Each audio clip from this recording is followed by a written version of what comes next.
वास्तविक अधिक महिना हा दान करण्याचं महत्त्व सांगणार आहे. दानाचं महत्त्व या महिन्यात सांगितलं जातं.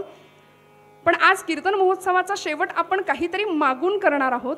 आणि काय मागायचं, कसं मागायचं, कुणाकडे मागायचं, कशा पद्धतीचं मागणं असावं याचा वस्तुपाठ घालून देणारा संत श्रेष्ठ संत शिरोमणी संत नामदेव महाराजांचा प्रस्तुतचा अभंग, की ज्यांचं वर्णन भक्तीचा आगर, प्रेमाचा सागर, पंढरपुरापासून निघाले 40व्या वर्षी भागवत धर्माची पताका घेतली, सोबत माऊली ज्ञानोबाराय होते. 1 वर्ष ज्ञानोबांच्या सोबत तीर्थावळी केली, भारत तीर्थयात्रा केली. त्यानंतर ज्ञानोबा माऊलींनी समाधी प्राप्त केली आणि त्यानंतरची अव्याहतपणे पुढची अनेक वर्ष 80व्या वर्षापर्यंत नामदेव महाराज अखंड भारत भ्रमण करत होते. भागवत धर्माची पताका सर्वदूरपर्यंत पोहोचवत होते. नाचू कीर्तनाचे रंगी ज्ञानदीप लावू जगी या माऊलीच्या कळवळ्यांनी प्रत्येकापर्यंत भागवत धर्माचा जागर पोहोचवत होते. आणि 80व्या वर्षी ज्यावेळी नामदेव महाराज थकले त्यावेळी थेट पंढरपुरामध्ये आले. सर्वाभूती परमेश्वर आहे, तीर्थ विठ्ठल, क्षेत्र विठ्ठल, देव विठ्ठल, देवपूजा विठ्ठल, गुरु विठ्ठल, गुरुदेवता विठ्ठल, माता विठ्ठल, हे सगळं कळालं. पण तरीसुद्धा पंढरीश परमात्म्या तुझं सावळं स्वरूप मला त्या विटेवरच बघावंसं वाटतं रे, कारण ते सुख दुसरीकडे कुठेच नाही. धावत आले आणि घरी न जाता पांडुरंगाच्या महाद्वाराच्या त्या मुख्य पायरीवर येऊन थांबले आणि तिथूनच हाक दिली, पांडुरंगा आठवलं, अरे याच पायरीवरून तुझ्याशी भांडलो नाही का, याच पायरीवरून तुझ्याकडे हट्ट केला, बस बस पांडुरंगा आता या पायरीचा चिरा होतो, या पायरीचा चिरा होऊन राहायचंय. सगळ्या संत महंतांची पायधूळ या चिऱ्यावरती, या पायरीवर पडली पाहिजे ही अपेक्षा आहे, कारण माझ्या भगवंताचे दास हे सर्वश्रेष्ठ अधिकाराचे आहेत. आणि म्हणून पांडुरंगांना ती आर्तता पाहवली नसेल, धावत परमात्म्याने सुद्धा वीट सोडली असेल, नामदेवांच्या जवळ गेले असतील आणि 5 वर्षाच्या नाम्याला जसं कवटाळलं असेल ना, तसं 80व्या वर्षी सुद्धा नामदेवांना कवटाळलंच असेल पांडुरंगाने. आणि म्हणाले असतील, नाम्या खूप थकलास ना रे, खूप थकला असशील ना, बस खूप काम केलंस, भागवत धर्माचं भक्ती प्रचाराचं भरपूर काम केलंस, आता तुझ्यासाठी काहीतरी माग रे राजा, तुझ्यासाठी काहीतरी माग. नामदेव महाराज म्हणतायत, पांडुरंगा वेळ प्रसंगी तुझ्याशी भांडलो सुद्धा रे, एवढं प्रेम केलं तू माझ्यावर, मी तुझ्यावर, आता एकच मागणं मागतो, मला स्वतःसाठी काही नको, भगवंता द्यायचंच असेल ना तर एक दे, नाही म्हणू नकोस. भगवंत म्हणाले, नाम्या माग रे. आणि मग नामदेव महाराज या प्रसंगामध्ये सांगतात, आकल्प आयुष्य भावे तया कुळा, माझी या सकळा हरीच्या दासा, माझी या सकळा हरीच्या दासा. पंढरीनाथ महाराज की जय. मागणारा तेवढ्या ताकदीचा आहे आणि देणाराही तेवढ्याच ताकदीचा आहे. जगाच्या इतिहासामध्ये ज्ञानदेवांच्या नंतर एवढं भव्य, उदात्त आणि अतिशय सुंदर मागणं मागणारं कोणीच नाही. माऊलींचं पसायदान आपण सर्वजण ओळखतो. माऊलींनी सर्वसमावेशक, सर्वव्यापी, विश्वात्मक भगवंताकडं मागणं मागितलं पसायदानाच्या रूपाने. आणि श्रोते हो, जी स्वतःसाठी मागितली जाते ना त्याला भीक म्हणतो आपण. जे कुटुंबासाठी मागितलं जातं ते दान, समाजासाठी मागितलं जाती ती भिक्षा, आणि विश्वाच्या कल्याणासाठी जे मागितलं जातं ते पसायदान माऊलींनी मागितलं, जे खळांची व्यंकटी सांडो. एवढं उदात्त मागणं होतं की दुर्जनांचा सुद्धा दुष्टपणा निघून जाऊ दे. पण नामदेवांचं मागणं याच ताकदीचं असलं तरी थोडंसं वेगळं आहे श्रोते हो, कारण नामदेवांनी जाणीवपूर्वक 2 गोष्टींचा उल्लेख, 2 शब्दांचा उल्लेख आवर्जून प्रस्तुतच्या अभंगामध्ये केलेला आहे. आणि खऱ्या अर्थाने हे नामदेवांचं पसायदानच आहे. आकल्प आयुष्य भावे तया कुळा, माझी या सकळा हरीच्या दासा. हरिदास शब्द नामदेवांनी वापरलाय. जो भगवंताचा दास आहे ना, देवा पहिलं मागणं माझं असं आहे की माझ्या हरीच्या कुळातल्या, हरिदासांच्या कुळांना आकल्प आयुष्य लाभावं, ते विना त्रासाचं असावं, ते पिढ्यानपिढ्या टिकणारं असावं. कारण अशा कुळांमध्येच अशी रत्न जन्माला येतात जी समाजाची घडी व्यवस्थित पुढे टिकवून ठेवतात. नवे समाजाला सन्मार्गदर्शन करण्याचं काम करणारी ही संत मंडळी, आता यांची जबाबदारी तुला घ्यावी लागेल. म्हणून सगळ्यांपेक्षा वेगळं मागणं मागितलं, माझी या सकळा हरीच्या दासा. नामदेव महाराजांनी 3च मुद्द्यांचा विचार करून आपण पुढे जाऊ. मागणं मागितलं, काय मागितलं पहिला मुद्दा, कुणासाठी मागितलं दुसरा मुद्दा, आणि का मागितलं तिसरा मुद्दा. काय मागितलं? अकल्प आयुष्य व्हावे तया कुळा माझी या सकळा हरीच्या दासा. माझ्या हरिदासांना, माझ्या या सर्व तुझं नाम घेणाऱ्या सगळ्या तुझ्या भक्तांना अकल्प आयुष्य लाभावं भगवंता. कारण ही मंडळी, यांच्या पिढ्या, यांची कुळं जर टिकली ना तर समाजापुढे आदर्श स्थापित होणार आहे. आणि म्हणून उदाहरण पुढच्या काळात घडत होतं की ज्या कुळामध्ये 8 वर्षांची 8 पिढ्यांची विठ्ठल परंपरा होती, असे विश्वंभर बाबा आणि त्या पिढीमध्ये, त्या कुळामध्ये पुढच्या काळामध्ये तुकोबरायांसारखं रत्न जन्माला येतं. श्रोते हो, बोल्होबा तुकोबरायांचे वडील, काय पिढी होती आणि काय परंपरा होती. अभिमानाने ही परंपरा संत सांगत होते, आम्ही दैवाचे दैवाचे दास पंढरी रायाचे. बोल्होबा ज्यावेळी पांडुरंगासमोर जायचे ना, त्यावेळी पांडुरंग परमात्म्याने मान खाली घालावी, असा कटेवर हात ठेवून विटेवर उभा आहे माझा भगवंत, आणि मान खाली घालावी, डोळ्यातनं अश्रुधारा भगवंताच्याही वहाव्यात. त्यावेळी रुक्मिणी आईसाहेबांनी विचारावं, अहो मान का खाली घालताय? तेव्हा पांडुरंगाने उत्तर द्यावं, अगं बघितलं नाहीस, सावकार दारात आलाय, आणि सावकार दारात आला की कर्जदारांनी मान खालीच घालायची असते. बोल्होबा सावकार आहे. श्रोते हो, ही परंपरा, ही कुळाची जन्मजात पिढीची ही परंपरा जी लाभली तुकोबरायांना, पुढच्या काळात तुकोबरायांना पांडुरंग परमात्मा सांगत होते, माग तुकोबा, तुला जे हवं ते मला माग. तुकोबराय म्हणायचे, देवा तू काय मला देणार रे? अरे माझ्या वडिलांची मिराशी गा देवा, माझ्या वडिलांची मिराशी गा देवा, तुझी चरण सेवा पांडुरंगा. अरे तुझी सेवा करणं ही आमची मिरास आहे, ही आमची ॲसेट आहे, ही आमची संपत्ती आहे खऱ्या अर्थाने, आणि या पलीकडे आम्हाला काहीच नको आहे. आणि तू मला काय देणार रे देवा? तुझे चरण आमच्याकडे गहाण आहेत. माझ्या पदरचं नाही, गाथेतला तुकोबरायांचा शब्द आहे, तुझे चरण गहाण पांडुरंगा. तू काय देणार? कारण याचं कारण ही कुळं या ताकदीची होती, या कुळांमध्ये पिढ्यानपिढ्या विठ्ठल भक्ती होती. म्हणून नामदेव महाराज सांगतात की अशा कुळांमधल्या भक्तांसाठी देवा तू काहीतरी कर, त्या दासांना, त्या हरिभक्तांना अकल्प आयुष्य दे, अकल्प आयुष्य दे. बरं, शब्द दास हाच वापरला हो, हरिदास हाच शब्द नामदेव महाराजांनी का वापरला असेल? कारण आम्ही मंडळी जपजाप्य करतो, तीर्थयात्रा करतो, उपासना करतो, साधना करतो, दानधर्म करतो, ध्यानधारणा करतो, पण आम्ही दास ठरू का? नाही, आम्ही एवढ्यानी दास नाही होऊ शकणार. आम्ही फार तर साधक हो, उपासक हो, भक्त हो फार तर, पण आम्ही दास नाही होणार. म्हणून दास ही कुठली पदवी नाही आहे, दास हे कुठलं नाव नाही आहे. श्रोते हो, दास ही अवस्था आहे, दास ही भूमिका आहे की परमेश्वरा, माझी कर्मेंद्रिय, माझी ज्ञानेंद्रिय, माझं मन नवे बुद्धीसहित सगळंच तुला अर्पण आहे. दास होण्याची अवस्था कठीण का? कारण परमेश्वराला आपलं शरीर, आपलं जीवन, या सगळ्या जीवनाची मालकी त्याच्याकडे सोपवावी लागते, तेव्हा दास होता येतं. म्हणून मारुतीरायांचं नाम आम्ही मोठं का घेतो? दास म्हटलं की मारुतीराय आम्हाला आठवतात. याचं कारण स्वतःचं असं मारुतीरायांनी अस्तित्व ठेवलंच नव्हतं, ते पूर्णपणे रामरूप झाले होते ना. म्हणून तो दास, जगी धन्य तो दास सर्वोत्तमाचा समर्थ सुद्धा म्हणतात. आणि अशा हरीच्या दासांना भगवंता द्यायचं असेल तर एक दे, अकल्प आयुष्य व्हावे तया कुळा माझी या सकळा हरीची या दासा. अभंगाचं दुसरं चरण आहे, कल्पनेची बाधा न हो कोणे काळी, ही संत मंडळी सुखी असो. शब्द वापरला कल्पनेची बाधा. सर्वसामान्य माणसाचा गुणधर्म आहे, स्वभाव आहे की माणूस कल्पना विश्वामध्ये खूप रमतो. असं झालं तर, तसं झालं तर, मग हे करू, मग ते करू, अशी आम्ही स्वप्न खूप बघतो म्हणाले. APJ अब्दुल कलाम त्यांचं वाक्य आहे, म्हणाले स्वप्न बघा. भारतातल्या तरुणाईला तर त्यांनी संदेश दिला, स्वप्न बघा, स्वप्न बघा, कारण स्वप्न आम्हाला, स्वप्न विचारात येतात आणि ते विचार आम्हाला कृती करायला भाग पडतं. त्यामुळे अशी स्वप्न बघावीत, पण ही स्वप्न आम्हाला आमच्या जीवनाला योग्य दिशा देणारी असली पाहिजेत. म्हणून नामदेव महाराज म्हणतात की कल्पना विश्वामध्ये रमणं धोक्याचं आहे.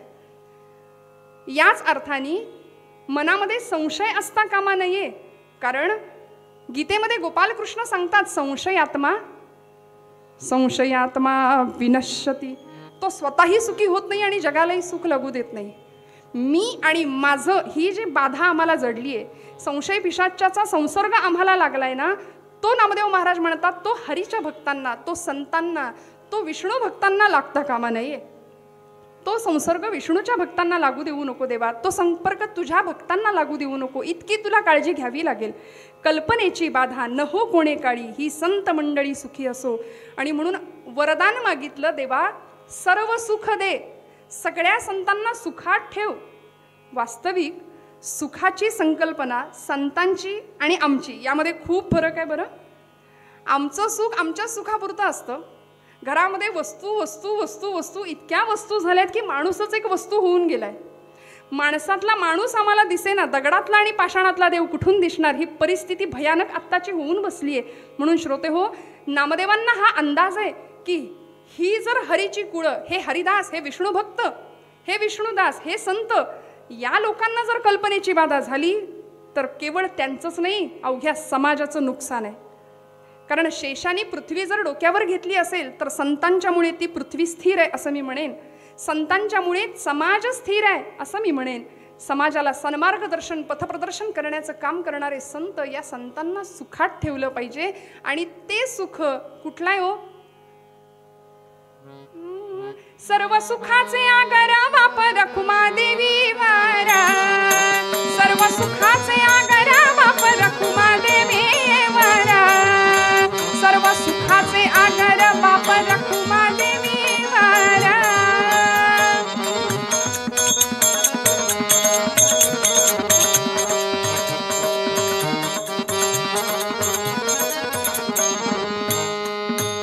तो हा विठ्ठल बरमा, तो हा माधव बरवा, तो हा विठ्ठल बरवा, तो हा माधव बरवा, तो हा विठ्ठल बरवा, तो हा माधव बरवा, तो हा विठ्ठल बरवा, तो हा माधव बरवा. सर्व सुखाचे आगर बाप रखुमा देवी बरू. संतांनी सर्व सुख मागितलंय. नामदेवांनी याच संतांसाठी सर्व सुख मागितलं. ही संत मंडळी सुखी असो, कारण सगळं सुख तिथे होतं त्या विटेवर. ते सावळ परब्रह्म पंढरपुरामध्ये, पंढरीचे सुख नाही त्रिभुवनी. सगळ्या संतांनी मानलं, पण आमचं सुख नको त्या व्यर्थ सुखाच्या मागे आम्ही धावतो आणि वाट्याला येतं ते दुःख. आणि आमच्या दुःखाचं कारण समर्थांनी सांगितलं ना, मी करता ऐसे म्हणसी तरी तू दुःखी होशी, श्रीराम करता म्हणता पावसी, यश कीर्ती प्रताप. आमचं करते पण सगळं जे आम्ही स्वतःकडे घेतो ना, ते त्याला देऊन टाकता आलं पाहिजे, तेव्हा दास होता येईल. म्हणून महाराज ब्रह्मचैतन्य महाराजांचं सुपरिचित प्रसिद्ध वाक्य आहे ना, महाराज म्हणायचे भगवंताला सर्वस्व देता आलं पाहिजे. सर्व नाही दिलं तरी चालेल, पण स्व देता आला पाहिजे. आज आमचं झालंय असं मी माझं ही जी आम्हाला कल्पनेची बाधा जडली आहे, हा संशय आमच्या मनामध्ये निर्माण झालाय. आणि त्या संशयामुळे आम्ही भ्रमात अडकलो. आणि भ्रमात जर आमची बुद्धी अडकली असेल तर आम्हाला अंधत्व यायला वेळ नाही लागत. आणि मग अंध माणसासमोर परमेश्वर जरी चतुर्भुज रूपामध्ये उभा ठाकला तरी त्याचा काही उपयोग नाही, त्याला तो दिसणारच नाहीये. त्यामुळे नामदेव महाराज म्हणतात की माझ्या या संत भक्तांना, हरिभक्तांना कल्पनेची बाधा होऊ देऊ नकोस. माझं करता करता सर्वस्व असलेला पांडुरंग परमात्मा याचा विसर पडू देऊ नकोस. आणि मग या मनाची चंचलता किंवा हे मन अशा पद्धतीने जर भरकटत गेलं, संभ्रांत अवस्थेमध्ये गेलं, तर पुढची पायरी, पुढचा धोका आहे, पुढची रिस्क आहे. नामदेव महाराजांना सांगावं लागलं पांडुरंगाला की भगवंता, एकदा मनाला कल्पनेची बाधा जडली की पुढे त्याला अहंकार व्हायला वेळ नाही लागत. म्हणून आता जबाबदारी देवा तू घे. अहंकाराचा वारा न लागो राजसा, माझ्या विष्णुदासा भाविकासी. अहंकाराचा स्पर्शही होता कामा नये. कुणाला? विष्णुदासांना. कारण नामदेव महाराज जाणून होते अज्ञानी माणसाला अहंकार होण्याची शक्यताच नाही. अहंकार होतो तो ज्ञानी माणसालाच. म्हणून नवल अहंकाराची गोठी, विशेषे नलगे अज्ञाना पाठी, सज्ञानाचे झोंबे कंठी नाना संकटी नाचवी. नवल अहंकाराची गोठी माझी माऊली म्हणते. अहंकार कुणाला होतो? ज्ञानी माणसालाच होतो, अज्ञानी माणसाला होत नाही. आणि म्हणून ही जी ज्ञानी मंडळी आहेत यांना अहंकार होऊ नये याची जबाबदारी तू घे. समर्थ रामदास स्वामी म्हणतात, जेणे मक्षिका भक्षिली जाणीवेची तया भोजनाची रुची प्राप्त कैची. अहम भाव ज्या मानसीचा विरेना तया ज्ञान हे अन्न पोटी जिरेना. जय जय रघुवीर समर्थ. सुग्रास पदार्थांचं भोजन स्वीकारलं आणि अचानक मनामध्ये कल्पना आली, जाणीव आली की बहुतेक एक माशी गेलीये पोटात. खाल्लेलं सगळं उलटून पडायला वेळ नाही लागत. तसं अज्ञानी माणसाला अहंकार होऊ शकत नाही, ज्ञानी माणसाला अहंकार होतो. म्हणून नामदेव महाराज म्हणतात, अहंकाराचा वारा न लागो राजसा माझ्या विष्णुदासा भाविकासी. आणि शेवटी मग सर्वसमावेशक उदात्त मागणं मागितलं. देवा यांच्यासाठी दिलंस रे, आता नामा म्हणे तया असावे कल्याण. एक काम कर ना देवा, सगळ्यांचंच कल्याण कर. कारण आईचा कळवळा होता, माऊलीचं अंतःकरण होतं. सगळ्यांचंच कल्याण कर, पण कुणाचं? ज्याच्या मुखामध्ये तुझं नाम आहे, ज्या मुखी निधान पांडुरंग, ज्याच्या आयुष्याचं निधान, ज्याच्या आयुष्याचं ध्येय गंतव्य फक्त आणि फक्त तू आहेस ना, त्यांचं सगळ्यांचं कल्याण कर. पण श्रोते हो, अलीकडे आम्हाला सगळं आठवतं पण तो आठवत नाहीये. निधान आयुष्याचं ते असलं पाहिजे अशी अपेक्षा संतांची आहे. सध्या सेल्फीचं युग आहे ना. लोकांनी आम्हाला चांगलं म्हणावं ही अपेक्षाच नाही, आपणच आपल्याला चांगलं म्हणायचं सारखं. त्यामुळे या सगळ्यामध्ये आम्ही इतके अडकलो आहोत, माणूस माणसापासून दूर जातोय.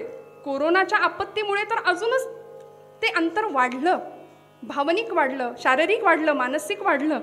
संतांनी संवेदनशीलतेने जगाकडे यासाठी पाहिलं की माणसातलं देवत्व त्यांना जागं करायचं होतं. आणि म्हणून ती संवेदनशीलतेची भाषा जगाला कळावी. सगळे भरीचे भक्त गुण्यागोविंदांनी राहावेत, समाज पुढे सरकावा ही अपेक्षा होती संतांची. आज आम्ही शब्दांमध्ये पूर्वीच्या काळी चिन्हांची भाषा असायची, आता पुन्हा आम्ही उलटे चाललोत. कारण फेसबुक अकाउंट प्रत्येकाचं आहे, व्हॉट्सॲपवर प्रत्येकजण चॅटिंग करतो. नको त्या गोष्टींचा धुमाकूळ आज फेसबुकवर सुटलाय, आपण पाहतो. नको ती थिल्लर चॅलेंजेस आम्ही स्वीकारतोय. खरं चॅलेंज आम्हाला समर्थांनी शिकवलं, जगाचा तो भार आपुल्या शिरावर ऐसे थोडे तर वाटो द्या हो. हे चॅलेंज घ्या, संतांनी सांगितलं आम्हाला. पण आम्ही नको त्या गोष्टींमध्ये, आजूबाजूला इतकं मृत्यूचं भीषण तांडव सुरू असताना सुद्धा ती थिल्लर गोष्टींमध्ये गुंतून राहतो. याचा संतांना खेद वाटतो श्रोते हो. पांडुरंगाला कळवळून आर्जव करतात की बाबा रे, या सगळ्यांचं कल्याण कर, यांना बुद्धी दे, या सगळ्यांचं कल्याण कर, ज्या मुखी निधान पांडुरंग. मी म्हटलं आपण चिन्हात बोलायला लागलो, भाषा गेली. बघा ना व्हॉट्सॲपला ओके, आता तो ओके पण नाही, आता नुसता के. एकच गुच्छ, श्रद्धांजलीलाही तोच, वाढदिवसालाही तोच. आम्ही सीमित झालो आणि जगामध्ये सगळीकडे दिसतंय ते मर्यादे पलीकडचं जीवन दिसायला लागलं. स्नेहाचा पदर, नात्याची कदर नाही राहिली. आणि म्हणून कीर्तन आहे श्रोते हो, म्हणून कीर्तन आहे. नामदेवांनी कीर्तनाच्या माध्यमातून हीच भक्तीची पताका जनमानसामध्ये रुजवली. आणि आज याच कीर्तनाच्या माध्यमातून समाज तरला तर तरू शकेल ही खात्री आहे संतांना. म्हणून अशा संतांना, अशा हरिभक्तांना, अशा हरिदासांना देवा तू मोठं कर. त्यांना अहंकाराचा वारा लागू देऊ नकोस, त्यांना कल्पनेची बाधा होऊ देऊ नकोस. आणि ज्याच्या ज्याच्या मुखामध्ये तुझं नाम आहे त्यांचं सगळ्यांचं कल्याण कर पांडुरंगा. हे उदात्त मागणं नामदेव महाराज पूर्वरंगामध्ये आपल्या मूळ पदामध्ये अभंगामध्ये सांगतात. हे निधान कुणासमोर होतं, हे ध्येय कुणी समोर ठेवलं? एकमेव कृष्णचंद्र परमात्मा, एकमेव पंढरीश पांडुरंग. एवढंच निधान समोर ठेवून आयुष्यामध्ये जी अवतीर्ण झाली होती, जिने अवतार घेतला होता त्याच परब्रह्मामध्ये मिसळण्यासाठी, तिने कशा पद्धतीने त्याला प्राप्त करून घेतलं उत्तर भागामध्ये बघूया. पूर्वरंगात इथेच थांबते.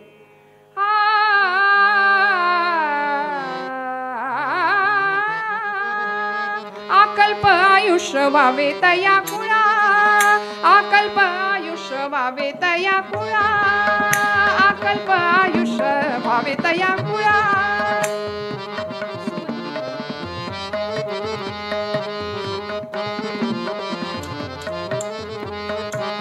अकल्प आयुष्य व्हावे तया कुळा, अकल्प आयुष्य व्हावे तया कुळा.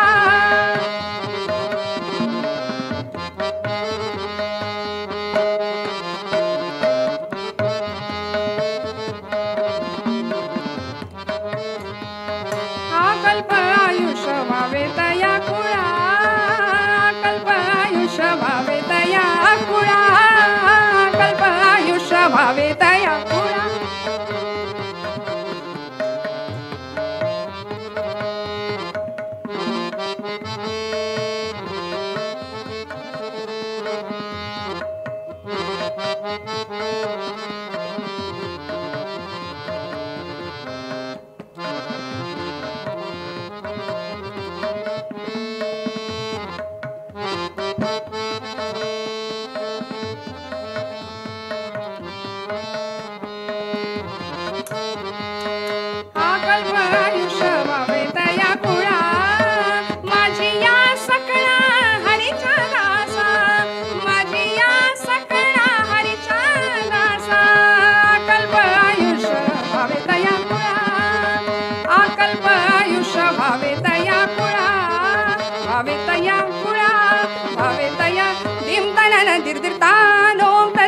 dim tanana dirdir tanom tadere na dim tanana dirdir dim tanana dirdir dim tanana dirdir tanom tadere na dim tanana dirdir tanom tadere na dim tanana dirdir ta.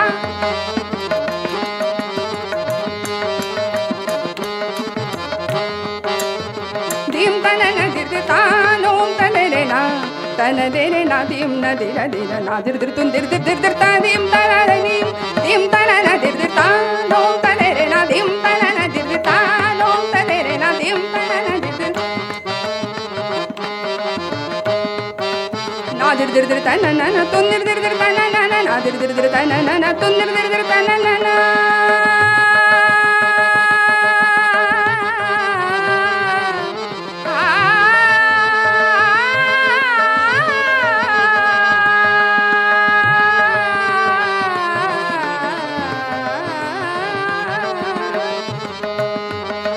Nadir dir dir tanana na tundir dir dir tanana na nadir dir dir tanana na tundir dir dir tanana na nadir dir dir tanana na tundir dir dir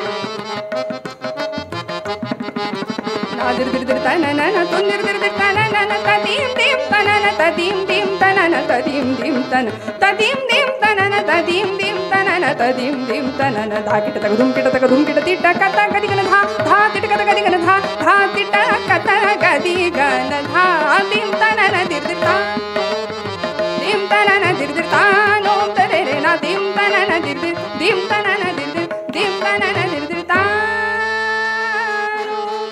Pandharinath Maharaj की जय.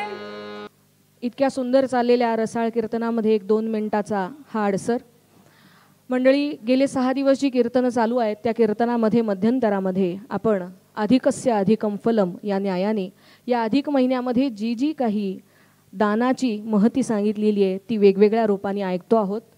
आज त्या दानाची महती सांगण्याचं काम माझ्यावर येऊन ठेपलेलं आहे.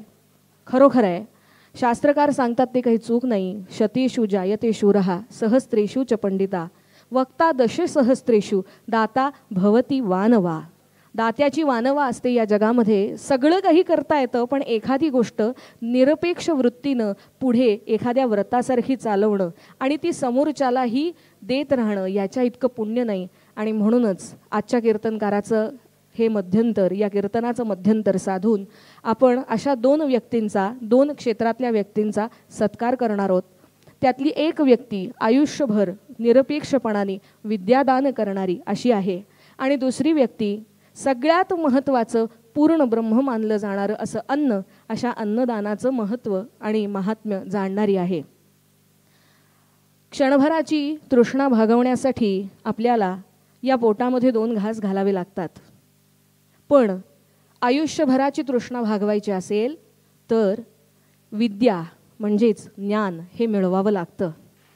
तसं बघायला गेलं तर या 2ही गोष्टी एका अर्थानं एकाच नाण्याच्या आयुष्याच्या अतिशय 2 महत्त्वाच्या बाजू, आणि या 2 बाजू सांभाळण्याचं काम करणाऱ्या या 2 व्यक्ती, मी या दोघींनाही इथं येण्याची विनंती करते. त्यातल्या पहिल्या आहेत सौभाग्यवती संगीता अरुण नवाथे आणि दुसऱ्या आहेत सौ आसावरीताई भूषण मांडके.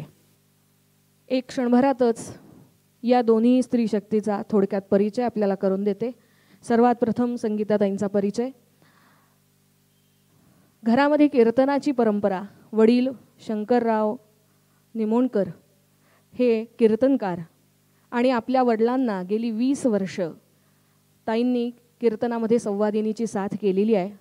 याचबरोबरीनं शास्त्रीय संगीतामध्ये विशारद ही पदवी, मुंबई विद्यापीठाचा संगीत डिप्लोमा पूर्ण करून मुंबई महानगरपालिकेच्या शाळेमध्ये आयुष्यभर संगीत शिक्षिका म्हणून कार्यरत असलेल्या संगीताताईंना संगीताचं शिक्षण घेण्यासाठी सुद्धा तितकेच व्युत्पन्न असे गुरु लाभले, ज्याच्यामध्ये हळदणकर बुवांचं, यशवंतबुवा जोशींचं आणि आपल्या सगळ्यांच्या लाडक्या गायिका माणिक वर्मा ह्यांचं नाव प्रामुख्याने घ्यावं लागेल. एवढ्या श्रेष्ठ गुरूंकडे शिकल्यानंतर ज्या निरीच्छ वृत्तीनं या तीनही गुरूंनी त्यांना या ज्ञानाची ओंझळ भरभरून दिली, तेच ज्ञान आयुष्यभर आपल्यासमोर येणाऱ्या प्रत्येक विद्यार्थ्याला आपल्या नोकरीच्या माध्यमातून संगीताताईंनी आयुष्यभर दिलेलं आहे. मी प्रज्ञाताईंना विनंती करते की आपण संगीताताईंचा सत्कार करावात. पंढरीनाथ महाराज की जय. राजाधिराज रामचंद्र महाराज की जय. मंगलमूर्ती मोरया.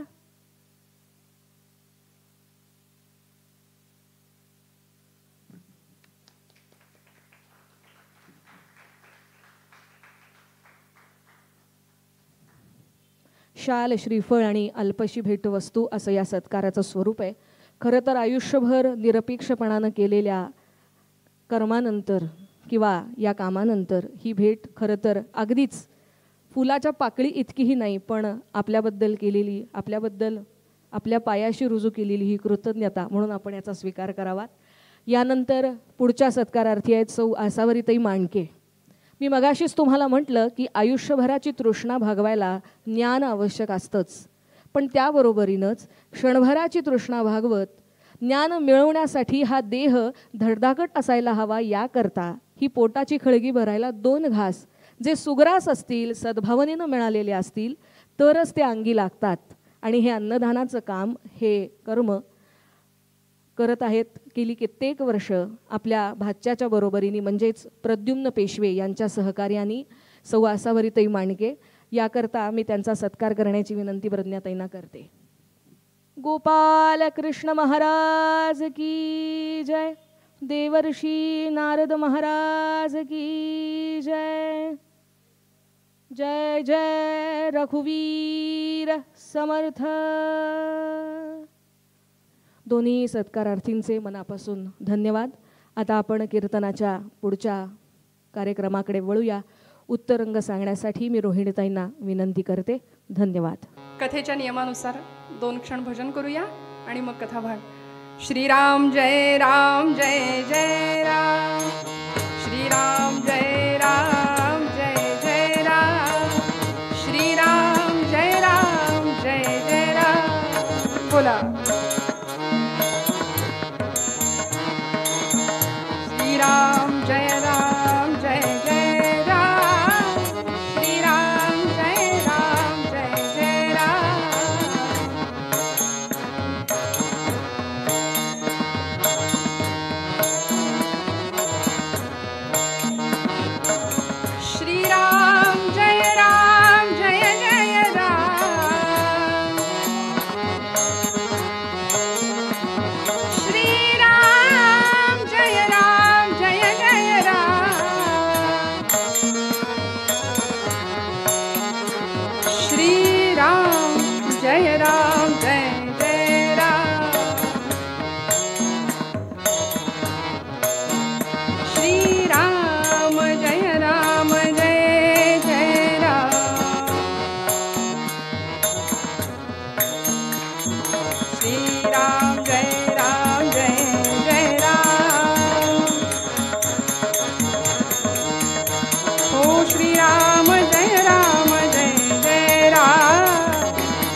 विदर्भ देश का भूपति भीम का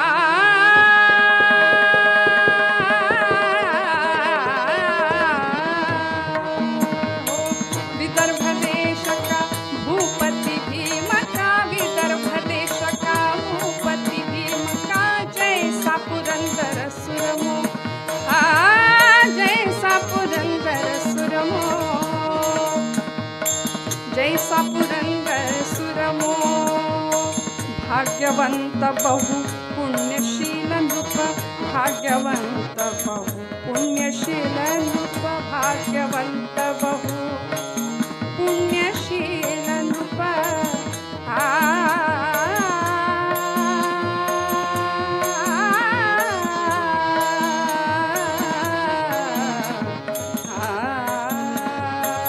भाग्यवंत बहु पुण्यशील नृप भाग्यवंत बहु पुण्यशील नृप भाग्यवंत बहु पुण्यशील नृप सोहत कुंडिनपुरमो राम साधुजी राम राजा राम कहो जी।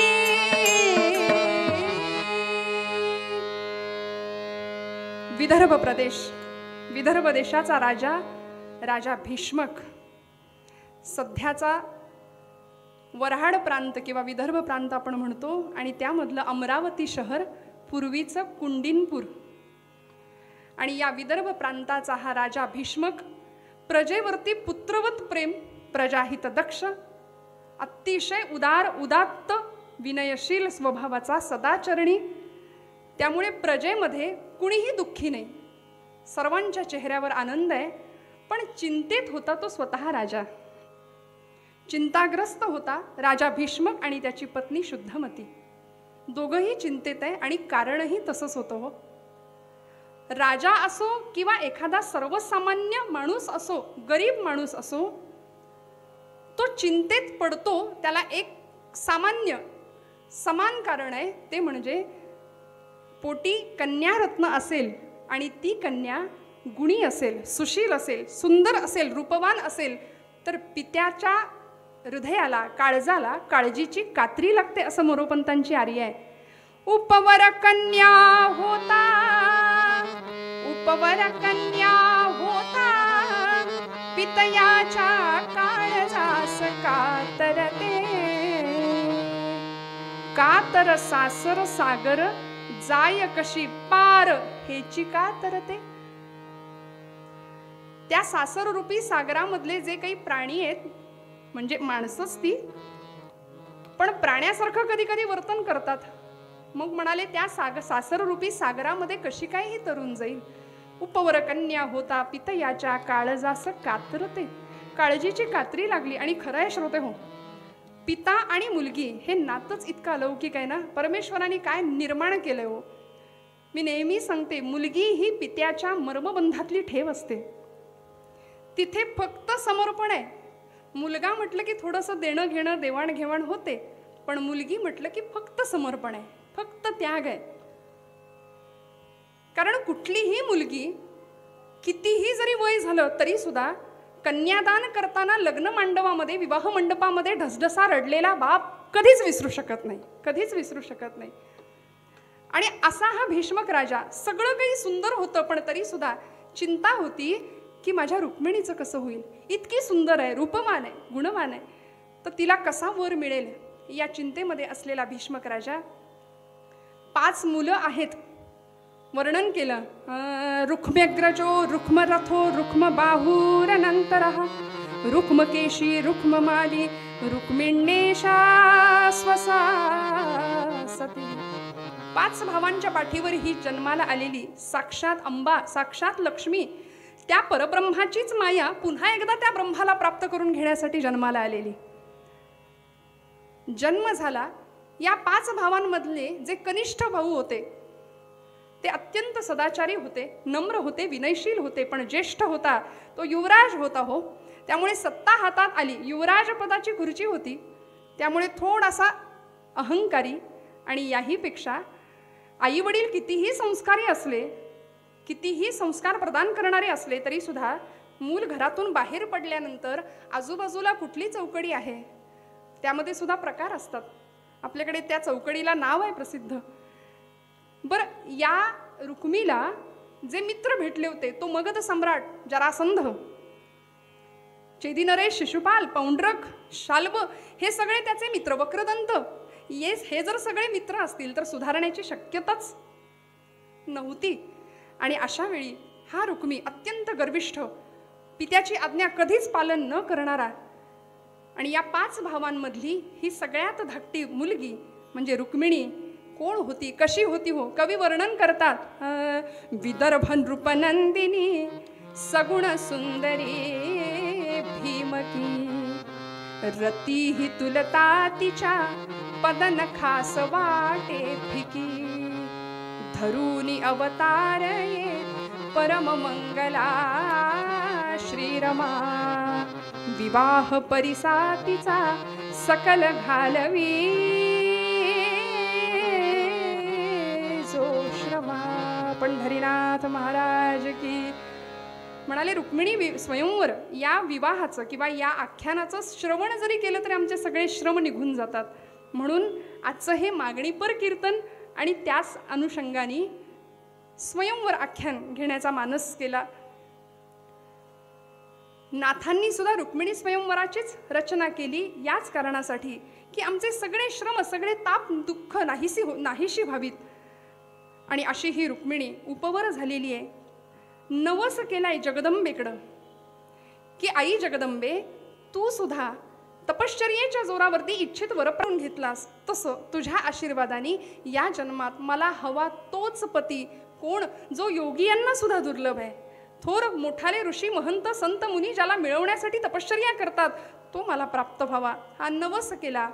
आणि दिवसामागून दिवस जात आहेत. भीष्मक राजाचा दरबार भरलेला आहे. दरबारामध्ये राजाच्या सिंहासनावर राजा उपस्थित आहे. छत्र चामरं ढळली जात आहेत. अष्टप्रधान मंडळ आपापल्या मानाप्रमाणे दरबारामध्ये बसलेलं आहे. आणि अशा वेळी राजाची ही अत्यंत लाडकी कन्या रुक्मिणी शेजारी आहेच. सगळं काही, प्रत्येकाच्या चेहऱ्यावर आनंद आहे, सगळे खुश आहेत. पण अशा वेळी भीष्मक राजा चिंतेत आहे फक्त या कारणासाठी की रुक्मिणीचं कसं होईल, रुक्मिणीला वर कोण मिळेल, कसा असेल, कसा दिसेल. आणि याच वेळी या राजदरबारामध्ये एक अत्यंत तेजस्वी, तेजपुंज, वेदशास्त्र पारंगत ब्राह्मण उपस्थित झाले.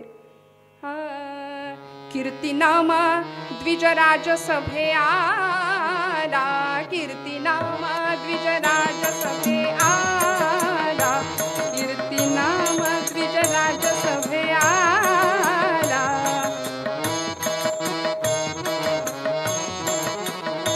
विनय भावे स्तुती करुनी तोषवेला, विनय भावे स्तुती करुनी तोषवेला. कृष्ण शौर्याते गान करण्यारे, कृष्ण शौर्याते, कृष्ण शौर्याते गान करण्यारे. रुक्मिणीचे ते हृदय मुग्ध झाले, रुक्मिणीचे ते हृदय मुग्ध झाले. तो कीर्तिनामा ब्राह्मण राजाच्या दरबारामध्ये आलेला आहे. राजाने यथोचित सत्कार केला, स्वागत केलं, सन्मान केला. आणि कीर्तिनामा हा वेदाभ्यासी होता. त्यांनी विचारलं, राजे हो, आपल्या चेहऱ्यावर चिंतेची रेष स्पष्ट दिसतीये, काय कारण आहे? भीष्मक राजे म्हणाले की हो मुनिवर, खरं आहे, आपण ओळखलं. मी चिंताग्रस्त आहे आणि चिंतेचं कारण हे काय? म्हणाले, जवळच बसलेलं आहे माझी रुक्मिणी. कीर्तिनामा म्हणाले की ही रुक्मिणी त्रैलोक्यामध्ये सुंदर आहे, तिच्या सौंदर्याची चर्चा सगळीकडे आम्ही ऐकतो आहोत. रतीपेक्षाही सुंदर असलेली ही रुक्मिणी, हिच्या विवाहासाठी आपण जर एवढे चिंतातूर असाल ना, तर मी एक सांगतो, आत्ताच द्वारकेहून आलोय. पृथ्वी पर्यटन करणारे होते कीर्तिनामा. आत्ताच द्वारकेहून आलोय, हिला साजेसा नवे, हिला आणि फक्त हिलाच साजेसा असलेला वर नुकताच बघून आलोय. कोण? अहो कोण म्हणून काय विचारता? त्याचं गुणवर्णन, त्याचं रूपवर्णन, त्याचं कीर्तिवर्णन किती आणि काय सांगू, किती आणि काय सांगू. द्वारकेचा राणा, द्वारकाधीश, त्रिभुवनाचं कैवल्य सम्राज्ञ असलेला द्वारकाधीश भगवान गोपाल कृष्ण, आणि तोच वर म्हणून तुमच्या रुक्मिणीसाठी योग्य आहे. आत्ता त्याचंच दर्शन घेऊन येतो आहे आणि म्हणून तो कसा आहे हे सांगता सांगता कीर्तिनामांनी आपली वाणी, त्या वाणीचा रसकल्लोळ सुरू झाला आणि बोलायला लागले. कसं वर्णन आहे त्या कृष्णाचं. श्रोते हो, अनेक संतांनी तो कृष्ण आपल्या शब्दात बांधण्याचा प्रयत्न केला, पण तो नाही बांधता आला. अनेकांनी आपल्या काव्यात त्याला बांधण्याचा प्रयत्न केला, आपल्या शब्दांमध्ये बांधलं, पण याही पलीकडचा असा तो. नाथांचे कृष्णस्तुतीपरचे कितीतरी अभंग आहेत. नाथ महाराज म्हणतात, चंद्राहुनी शीतल, रविहुनी सोज्वळ, चंद्राहुनी शीतल, रविहुनी सोज्वळ, चंद्राहुनी शीतळ, रविहुनी सोज्वळ, तेणे मजा केवळ वेधियले, चंद्राहुनी चंद्राहुनी शीतळ.